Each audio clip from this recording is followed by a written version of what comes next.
Shalom. Shalom. Selamat malam. Semangat pagi. Apa kabar semuanya? Luar biasa. Selamat berjumpa kembali dalam ibadah online PPGT Jemaat Silo Campagaya. Kita bersyukur kepada Tuhan untuk kekuatan dan kesehatan yang Ia anugerahkan bagi kita hingga saat ini. Mari mempersiapkan hati dan pikiran kita untuk beribadah kepada Tuhan. Mari menyiapkan Alkitab sebagai tanda kita untuk beribadah. Rekan-rekan PPGT yang terkasih, mari mengambil waktu teduh secara pribadi. Mari mendoakan untuk kelancaran ibadah kita saat ini.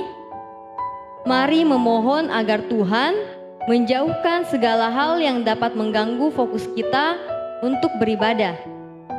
Mari berdoa.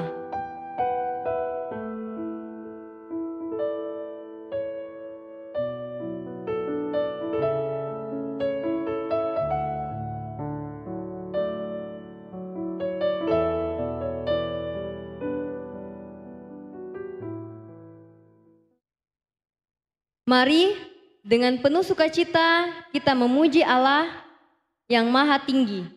Mari berdiri. Kita menyanyi dari PKJ 4, bait yang pertama dan kedua. Angkatlah hatimu pada Tuhan.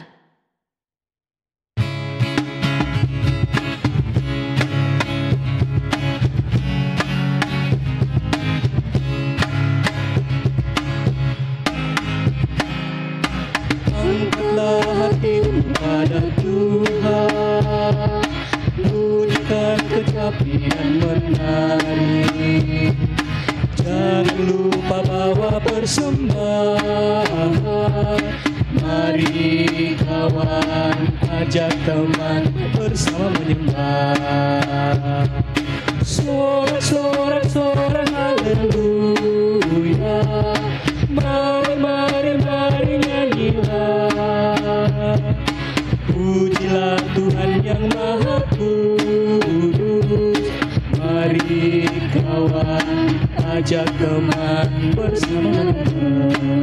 Bait yang kedua, janganlah mengaku anak Tuhan.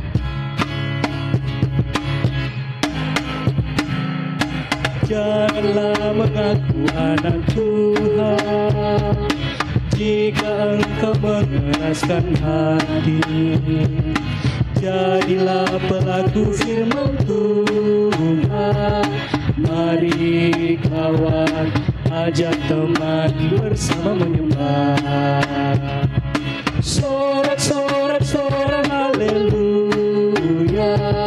Mari nyanyilah. Pujilah Tuhan yang Maha Kudus. Mari kawan, ajak teman bernyanyilah terus. Khotum dan salam oleh Kakak Yunus Heri. Mari kita serahkan ibadah kita. Pertolongan kepada kita dalam ibadah PPGT malam hari ini adalah dari pihak Tuhan yang telah menjadikan langit dan bumi. Amin. Silahkan duduk kembali. Saat ini kita akan melanjutkan pembacaan Alkitab berkelanjutan yang terambil dari Bilangan 11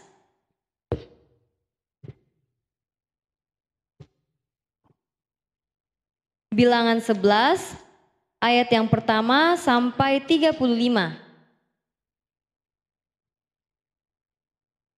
Saya akan membaca ayatnya yang ganjil dan teman-teman membaca ayat yang genap.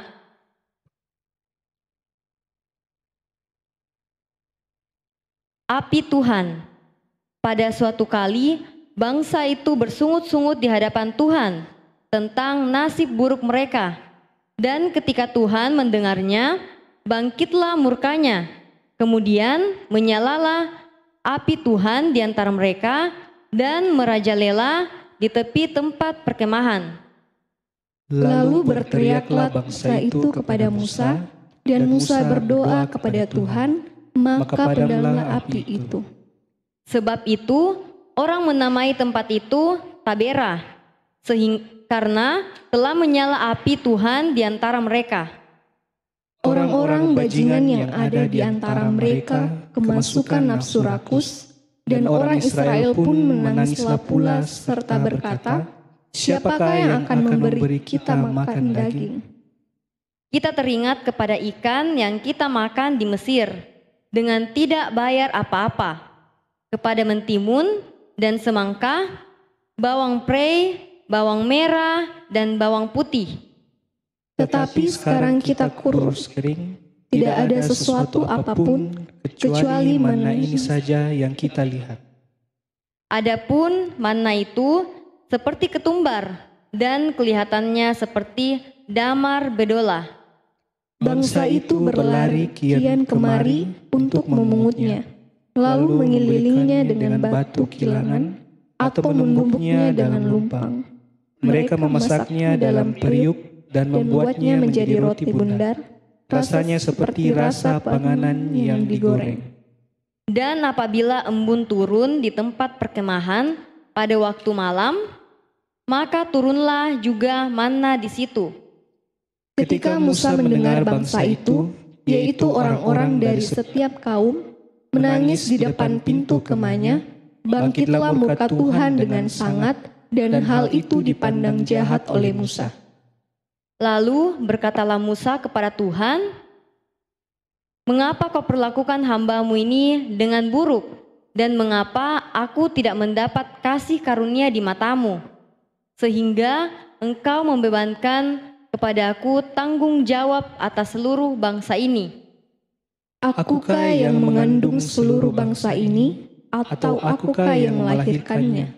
Sehingga engkau berkata kepadaku, pangkulah dia seperti pak pengasuh mengaku anak yang menyusu, berjalan ke tanah yang kau janjikan dengan bersumpah kepada nenek moyangnya. Dari manakah aku mengambil daging untuk diberikan kepada seluruh bangsa ini? Sebab mereka menangis kepadaku dengan berkata, berilah kami daging untuk dimakan. Aku seorang diri tidak dapat memikul tanggung jawab atas seluruh bangsa ini, sebab terlalu berat bagiku. Jika engkau berlaku demikian kepadaku, sebaiknya engkau membunuh aku juga. Jika aku mendapat kasih karunia di matamu, supaya aku tidak harus melihat celakaku. Lalu berfirmanlah Tuhan kepada Musa, kumpulkanlah di hadapanku dari antara para tua-tua Israel 70 orang yang kau ketahui menjadi tua-tua bangsa dan pengatur pasukannya. Kemudian bawalah mereka ke kemah pertemuan, supaya mereka berdiri di sana bersama-sama dengan engkau.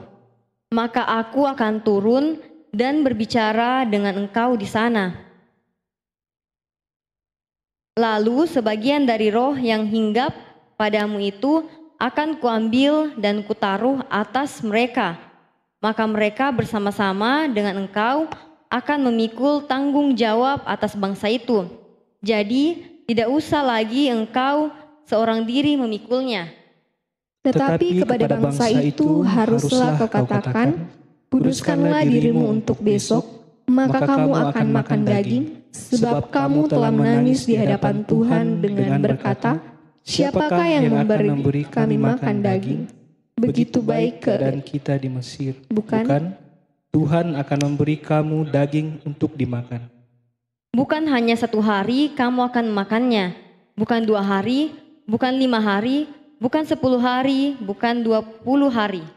Tetapi genap sebulan lamanya, sampai keluar dari dalam hidungmu dan sampai kamu muak, karena kamu telah menolak Tuhan yang ada di tengah-tengah kamu dan menangis di hadapannya dengan berkata, untuk apakah kita keluar dari Mesir? Tetapi kata Musa, bangsa yang ada bersama aku ini berjumlah 600.000 orang berjalan kaki.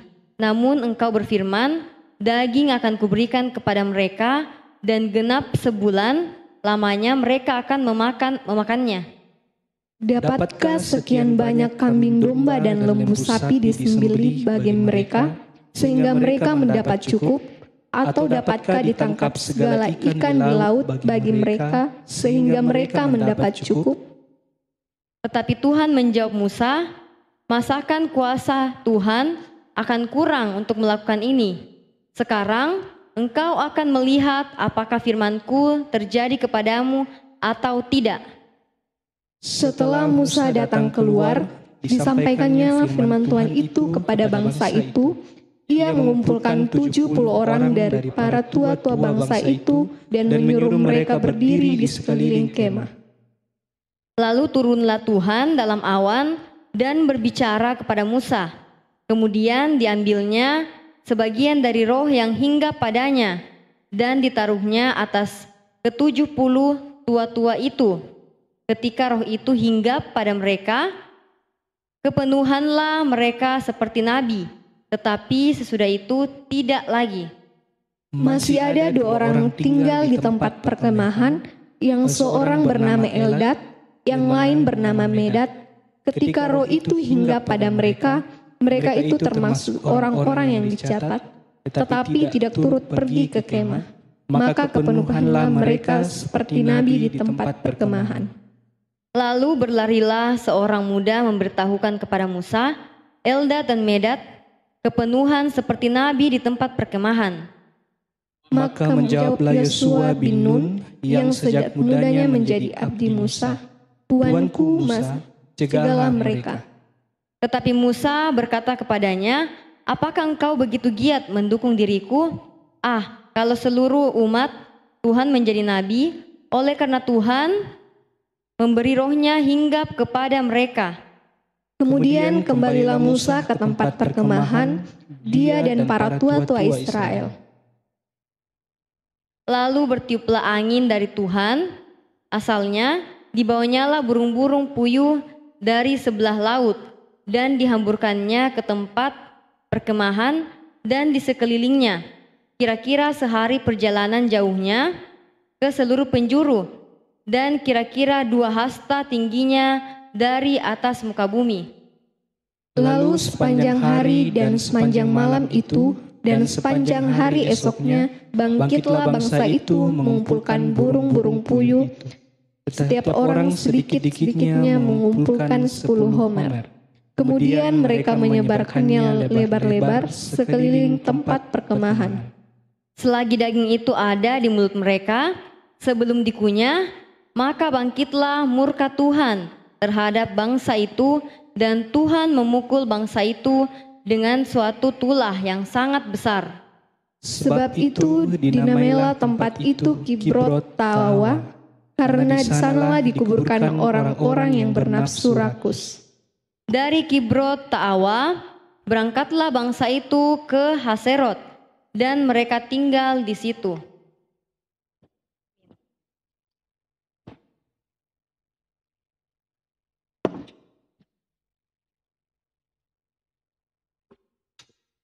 Saat ini kita kembali akan disegarkan oleh kebenaran firman Tuhan yang akan disampaikan oleh Kakak Yunus Heri dengan tema Yeriko.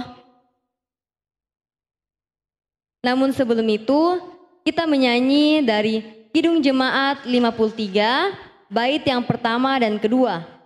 Tuhan Allah telah berfirman.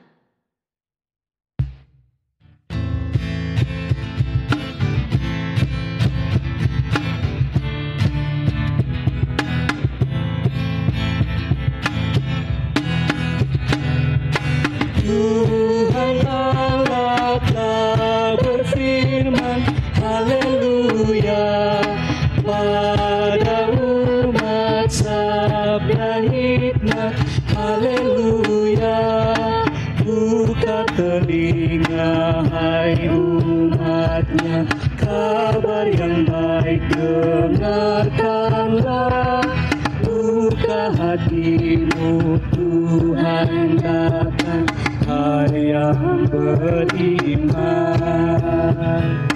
Tuhan Allah telah berfirman, haleluya, pada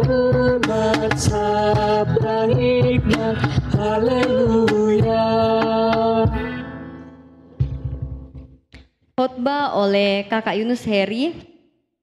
Dengan kasih disilahkan.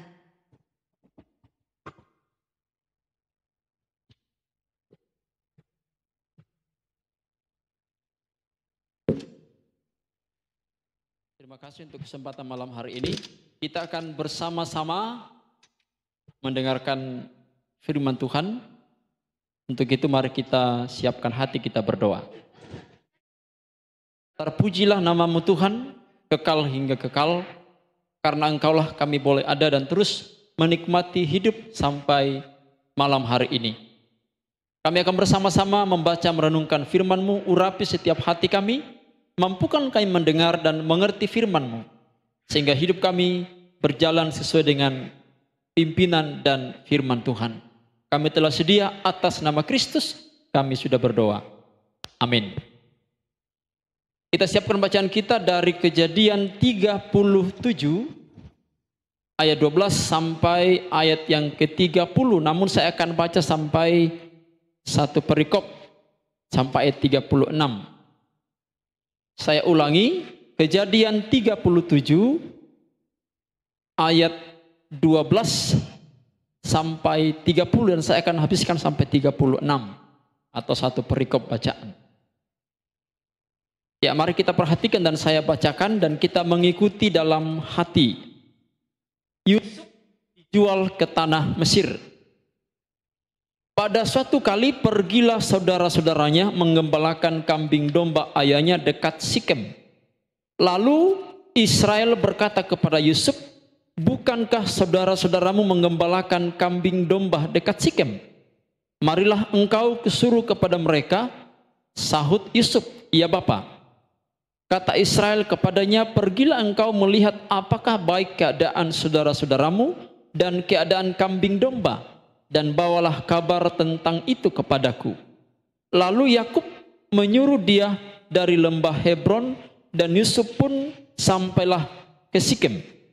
Ketika Yusuf berjalan di sana, ke sana kemari di padang, bertemulah ia dengan seorang laki-laki yang bertanya kepadanya, "Apakah yang kau cari?"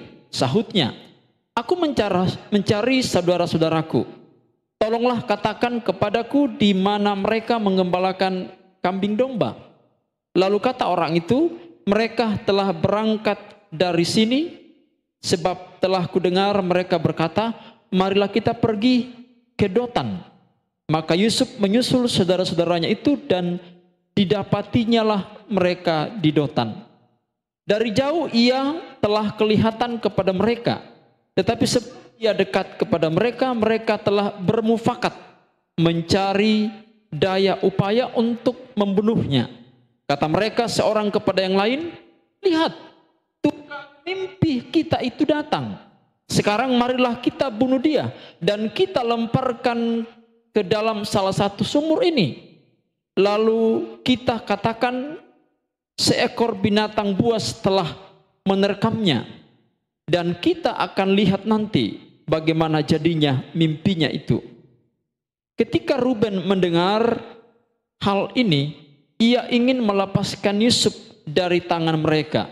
Sebab itu katanya, "Janganlah kita bunuh dia."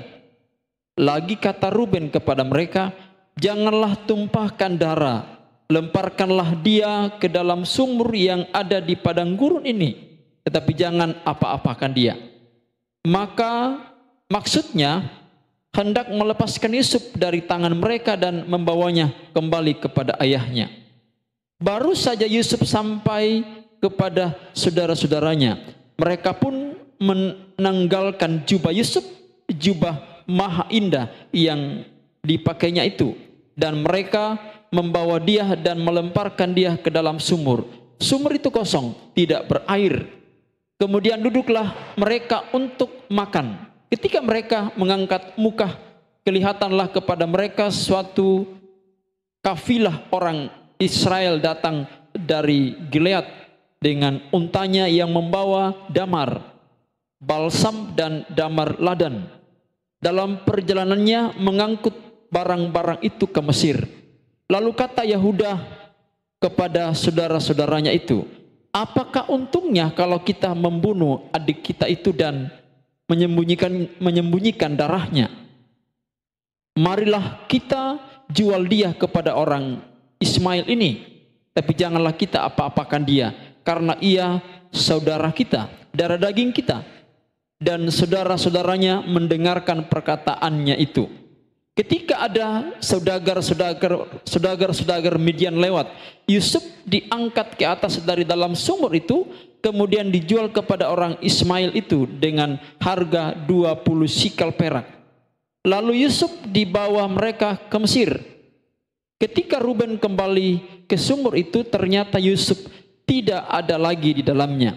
Lalu dikoyakkannya lah bajunya, dan kembalilah ia kepada saudara-saudaranya, katanya, anak itu tidak ada lagi, kemanakah aku ini? Kemudian mereka mengambil jubah Yusuf dan menyembelih seekor kambing, lalu mencelupkan jubah itu ke dalam darahnya. Jubah maha indah itu mereka suruh antarkan kepada ayah mereka dengan pesan, ini kami dapat. Silakan Bapak periksa apakah jubah ini milik anak Bapak atau tidak. Ketika Yakub memeriksa jubah itu, ia berkata, ini jubah anakku. Binatang buas telah memakannya. Tentulah Yusuf telah diterkam. Dan Yakub mengoyakkan jubahnya, lalu mengenakan kain kabung pada pinggangnya, dan berkabunglah ia berhari-hari lamanya karena anaknya itu. Sekalian anaknya laki-laki dan perempuan berusaha menghiburkan dia, tetapi ia menolak dihiburkan, serta katanya, tidak, aku akan berkabung sampai aku turun mendapatkan anakku ke dalam dunia orang mati. Demikianlah Yusuf ditangisi oleh ayahnya. Adapun Yusuf, ia dijual oleh orang Midian itu ke Mesir kepada Potifar, seorang pegawai istana Firaun, kepala pengawal raja. Demikianlah bacaan kita pada malam hari ini dengan satu tema, Yeriko. Jadi temanya cukup menarik, penuh pertanyaan tetapi menantang. Nah, kira begitu, ya. Yeriko. Ya, saudara-saudara PPGT yang sama-sama dikasihi Tuhan, Yusuf adalah seorang anak yang sangat taat, sangat rajin. Kenapa saya katakan sangat rajin? Itu dibuktikan dalam ayat 1 sampai yang ketiga dalam bacaan kita pasal 37. Umur 17 tahun bagi orang Israel itu masih sangat muda. Belum bisa berbuat apa-apa, belum bisa mandiri, dan belum bisa lepas dari tanggung jawab orang tua. Tetapi Yusuf dikenal sebagai anak yang sangat bijak dan mampu melakukan tugas orang dewasa. Umur 17 tahun itu sudah mampu menggembalakan kambing domba, dan tiap hari kerjanya ialah menggembalakan kambing domba ayahnya. Tetapi mengapa ada sesuatu yang berbeda terjadi dalam keluarga Yakub atau Ruben bersama dengan anak-anaknya? Ada kecenderungan Yusuf diperhatikan berbeda dengan saudara-saudaranya.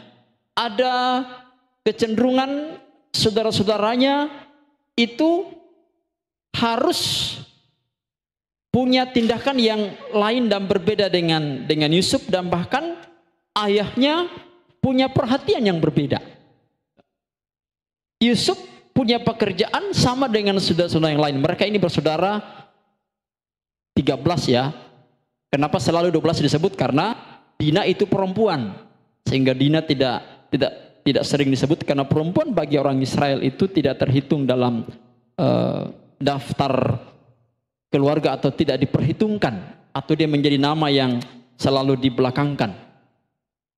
Tetapi dalam bacaan ini tersebutkan bahwa saudara perempuan dan laki-laki berusaha menghibur Yakub ketika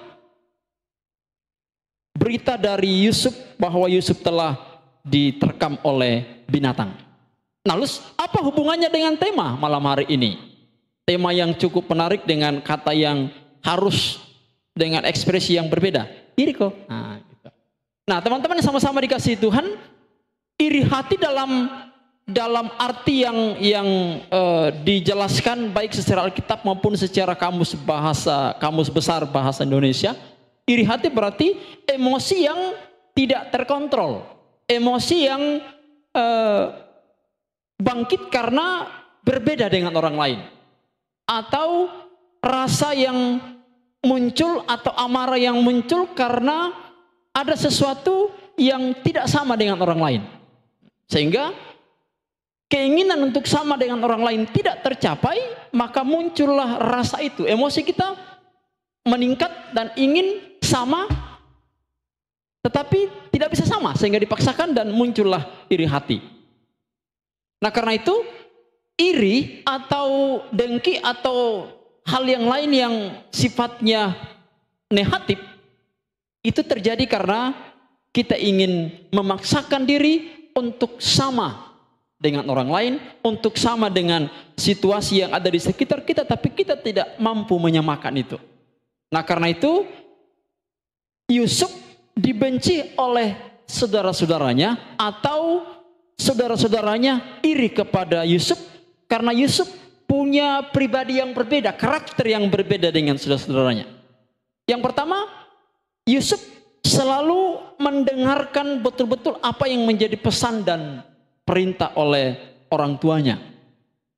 Dan Yusuf punya karunia, punya gaya hidup yang berbeda dibandingkan dengan saudara-saudaranya. Apalagi kalau kita melihat bacaan sebelum dan selanjutnya dari bacaan kita malam hari ini, di situ ada beberapa mimpi yang Yusuf artikan, ya kan? Ada beberapa mimpi yang Yusuf sampaikan kepada saudaranya, termasuk ayahnya, yang membuat hati saudara-saudara Yusuf ini, Ruben dan adik-adiknya ini, iri dan berusaha bagaimana supaya Yusuf ini tidak ada lagi, atau dengan kata lain harus dibunuh. Sehingga dalam bacaan kita masih jauh, belum mendapatkan mereka, sudah ada pikiran bahwa ketika sampai harus dibunuh. Walaupun ada cara yang ingin dilakukan oleh Ruben supaya Yusuf tidak dibunuh, tetapi peristiwa dalam bacaan kita ini mengatakan bahwa Ruben tidak bertindak total untuk membuat saudara-saudaranya ini tidak melakukan hal yang negatif kepada Yusuf. Dia hanya melakukan atau menghambat saudara-saudaranya untuk melenyapkan Yusuf. Nah, karena itu saudara, bagaimana caranya menghilangkan rasa iri dalam hidup kita? Di masa pandemi ini, iri hati itu pasti semakin meningkat. Kenapa? Pembagian sembako yang tidak merata, ada iri. Orang yang terus bekerja, yang lain di PHK atau pengurangan tenaga kerja, pasti iri. Ada yang tetap nyaman dengan pasangannya, yang lain iri. Di masa pandemi yang ekonomi begitu sulit, yang lain iri. Nah, karena itu apa yang bisa kita buat supaya iri itu atau rasa dengki itu bisa hilang dan berganti dengan selalu bersuka cita? Yang pertama yang harus kita lakukan ialah kita harus cari penyebab, mencari masalah mengapa muncul iri. Kita harus cari sampai kita dapat, oh ternyata saya iri karena ini, ternyata muncul rasa dengki karena ini, ternyata muncul sesuatu yang sifatnya negatif karena ini, dan seterusnya. Yang kedua, jangan pernah membandingkan. Membandingkan inilah yang terkadang membuat hati kita tidak nyaman, membuat hati kita tidak bersuka cita, sehingga ada pikiran yang lain untuk bisa menyingkirkan orang yang disebabkan hati kita itu iri. Yang biasa saya katakan dulu ketika masih masa normal, ketika orang beli kipas angin, kita yang geleng-geleng kepala. Orang beli kulkas, kita yang kedinginan. Orang yang beli mobil, kita yang brum-brum. Gitu kan. Kenapa demikian? Karena kita selalu membandingkan, mengapa dia seperti itu, mengapa saya tidak bisa seperti itu. Belajarlah untuk tidak membandingkan, karena membandingkan itu tidak akan pernah menyelesaikan, dan karena semua orang di alam semesta ini tidak akan pernah sama. Saudara kembar pun ada bedanya. Yang ketiga ialah temukan kelebihan pada diri kita. Temukan kelebihan pada diri kita. Kenapa? Karena kalau kita hanya mencari kekurangan pada diri kita, lalu mencap kelebihan pada orang lain, maka yang terjadi pasti emosi kita selalu meningkat dan muncullah iri dan dengki, sehingga muncul cara-cara lain untuk bisa menghilangkan, melenyapkan ya, orang yang membuat kita iri. Yang keempat ialah kita harus fokus dengan bakat dan kelebihan yang kita miliki. Teman-teman malam hari ada yang bisa main apa ini? Kejen, main gitar, suara merdu, nah itu kan, dan apa pemimpin atau MC liturgis yang mengarahkan kita malam hari, bahkan teman-teman yang fokus ke saya untuk mengambil video ini, itu adalah bakat dan kelebihan yang kita miliki. Nah, kalau kita berfokus kepada bakat dan kelebihan yang kita miliki, maka kita tidak akan pernah membandingkan saya dan saudara-saudara dan saya dengan orang lain. Tidak akan pernah ada perbandingan itu. Karena yang kita akan lihat hanyalah segi positif atau hal yang lebih pada diri kita. Kita tidak akan memandang orang lain itu kurang, tapi kita memandang orang lain selalu ya baik dan sebagainya.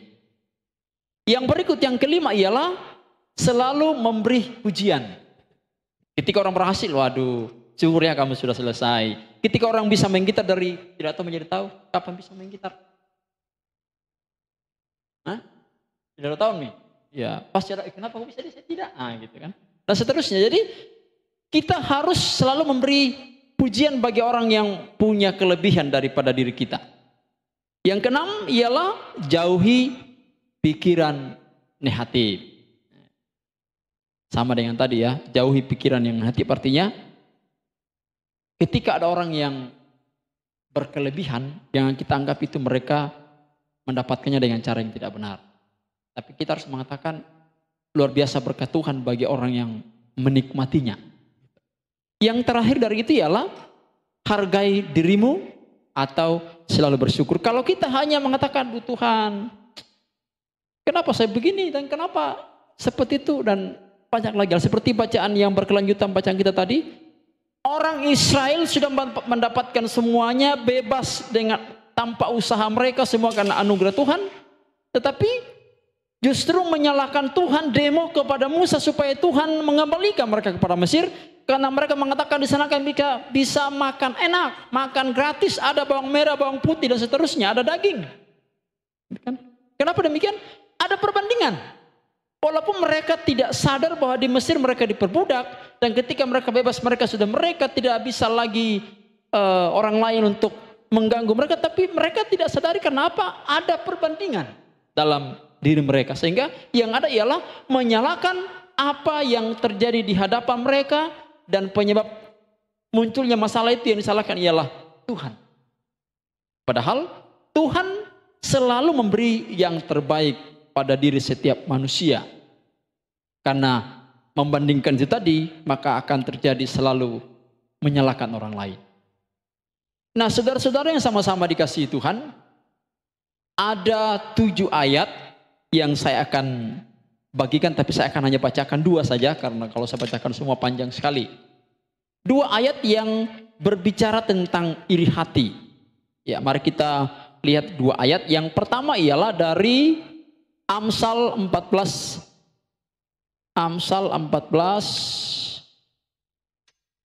ayat 30. Amsal 14 ayat yang ke-30. Saya bacakan. Hati yang tenang menyegarkan tubuh, tetapi iri hati membusukkan tulang. Hati yang tenang menyegarkan tubuh, tetapi iri hati membusukkan tulang. Kalau mau tulangnya busuk ya iri hati terus nih. Yang kedua, Mazmur 37 Mazmur 37 ayat 1 sampai ayat yang ketiga, saya bacakan. Jangan marah karena orang yang berbuat jahat. Jangan iri hati kepada orang yang berbuat curang. Sebab mereka segera lisut seperti rumput dan layu seperti tumbuh-tumbuhan hijau. Percayalah kepada Tuhan dan lakukanlah yang baik. Diamlah di negeri dan berlakulah.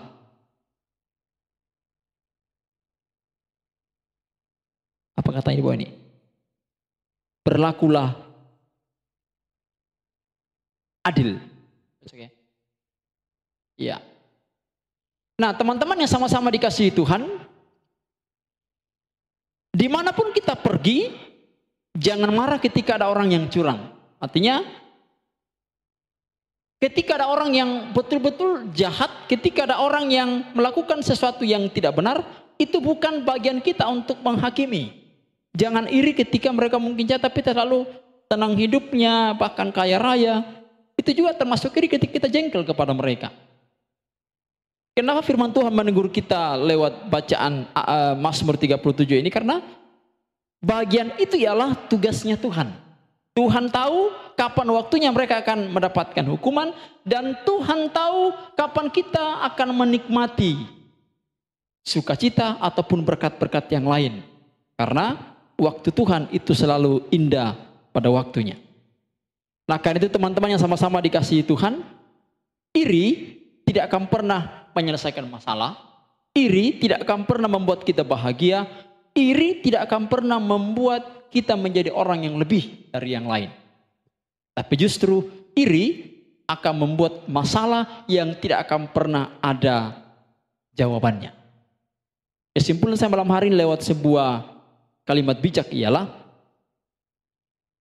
banggalah pada dirimu sendiri meski ada yang tak menyukai. Karena kadang mereka membenci karena mereka tak mampu menjadi seperti dirimu. Saya ulangi, banggalah pada dirimu sendiri meski ada yang tak menyukai.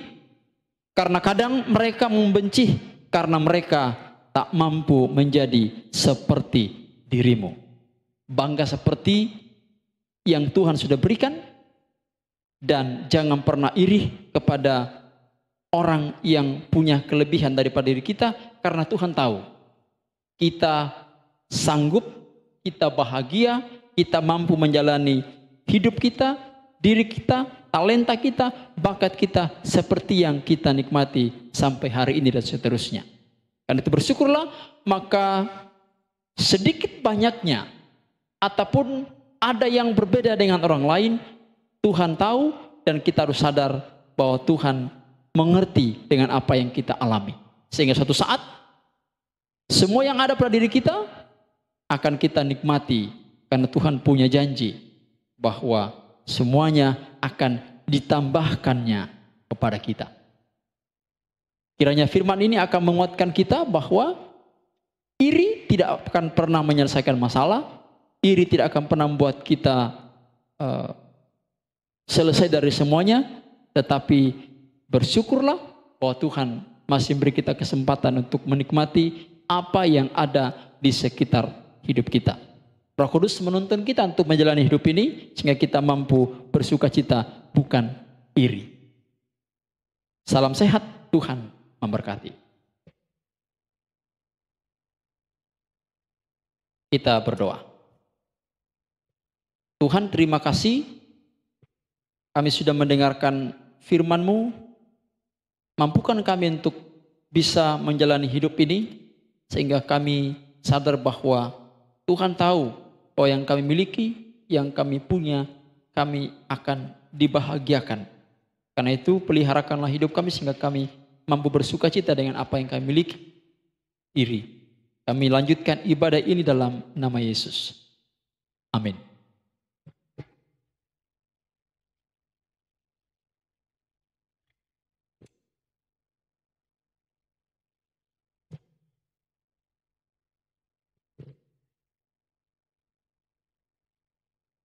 Terima kasih kepada Kakak Yunus Heri yang telah menyampaikan kebenaran firman Tuhan. Tuhan Yesus memberkati. Cara menghilangkan iri yaitu yang pertama, jangan pernah membandingkan diri kita dengan diri orang lain. Yang kedua, cari penyebab iri. Yang ketiga, temukan kelebihan pada diri sendiri. Yang keempat, fokus kepada kelebihan yang dimiliki. Yang kelima, selalu memberi pujian. Yang keenam, jauhi pikiran negatif. Dan yang terakhir, hargai dirimu. Untuk merespon firman Tuhan yang telah kita dengarkan, mari kita menyanyi lagu Kecaplah dan Lihatlah.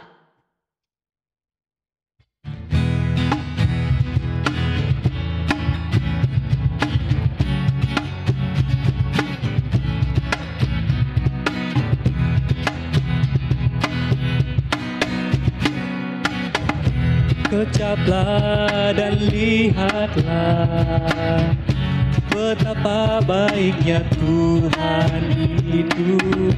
Rasakan dan nikmati kasih setia Tuhan. Kecaplah dan lihatlah betapa baiknya Tuhan itu. Rasakan dan nikmati kasih setia Tuhan. Syukur bagimu Tuhan, segala hormat bagimu Tuhan. Allah yang mengasihiku, Allah yang memeliharaku. Syukur bagimu Tuhan, segala hormat bagimu Tuhan. Allah yang mengasihiku, Allah yang memeliharaku selamanya.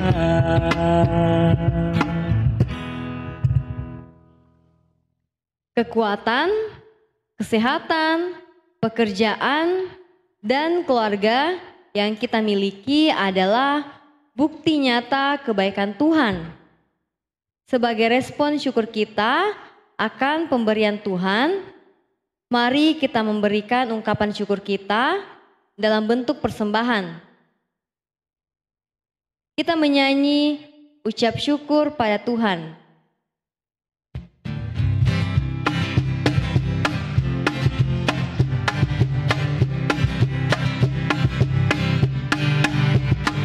Ucap syukur pada Tuhan karena kita diselamatkan oleh-Nya.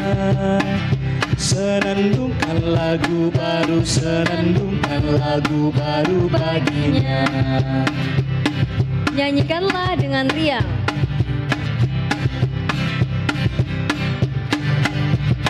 Nyanyikanlah dengan riang karena kasih setia Tuhan. Nyanyilah, senandungkan lagu baru, senandungkan lagu baru baginya. Doa syafaat.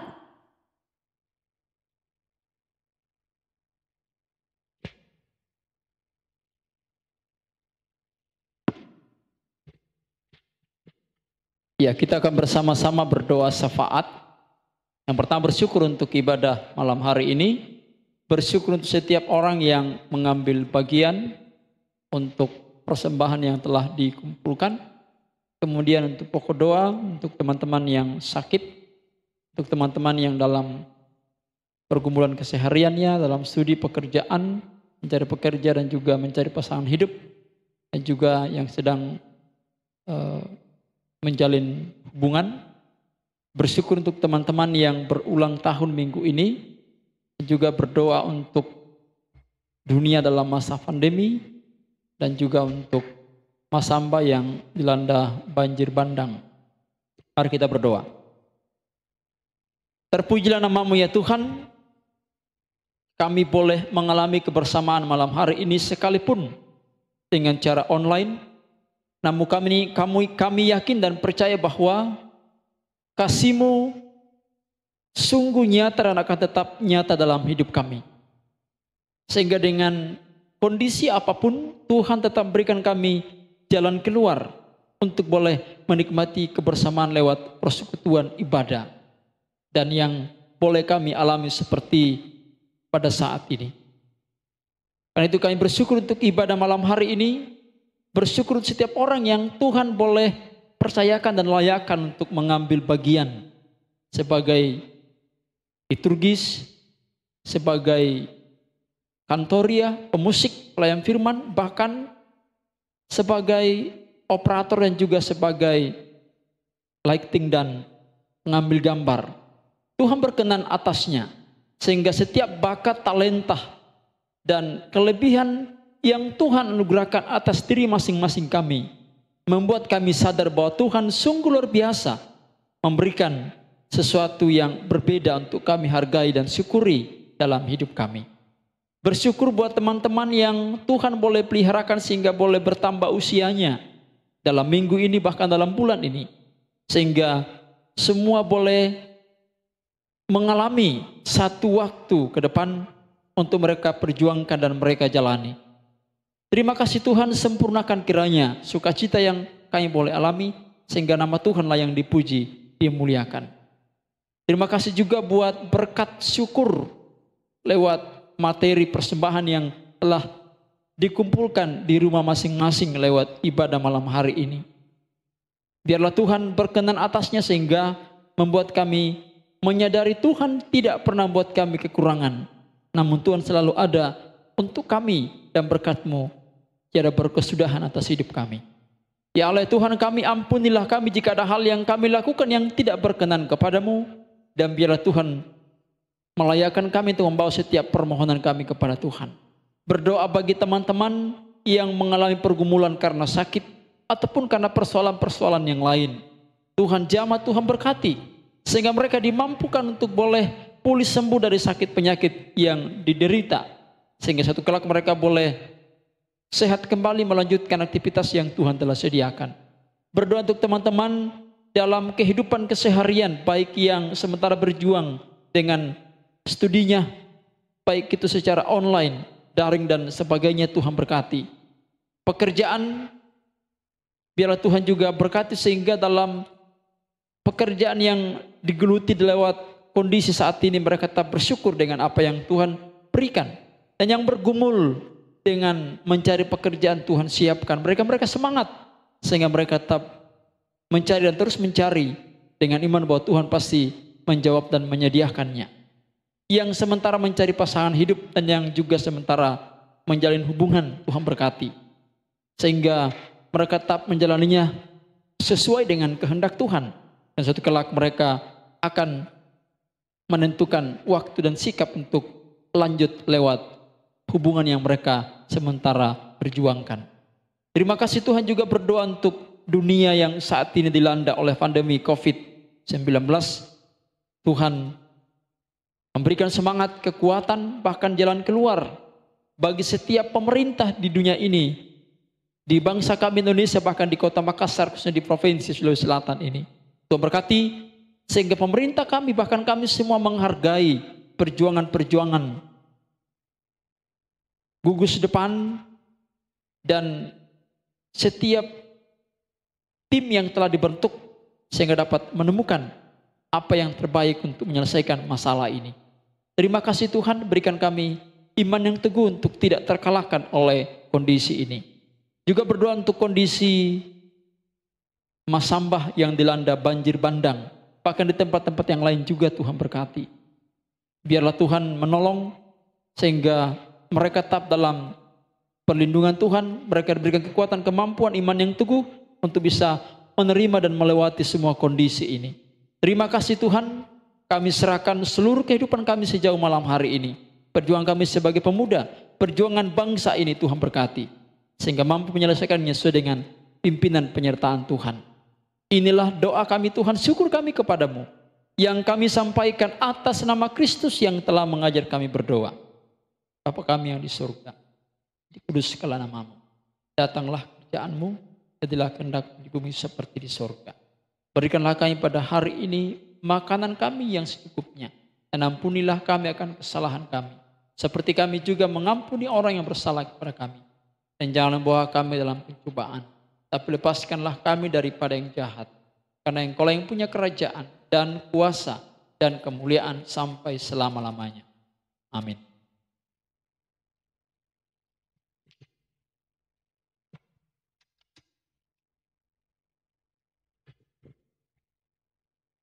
Rekan-rekan PPGT yang terkasih, di tengah pandemi yang terjadi, kita memiliki begitu banyak waktu luang.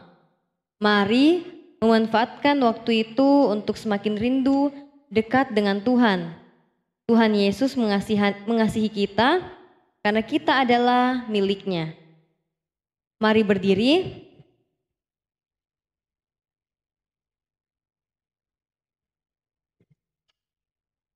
Kita menyanyi dari Kidung Jemaat 450, Hidup Kita yang Benar.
Berkat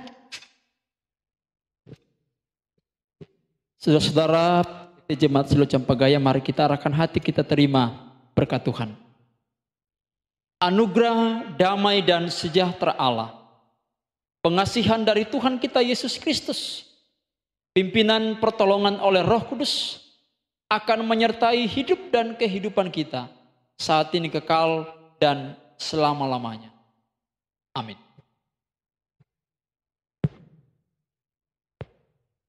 Silahkan duduk kembali. Demikianlah ibadah online PPGT Jemaat Silo Campagaya. Tuhan Yesus memberkati. Salam sehat.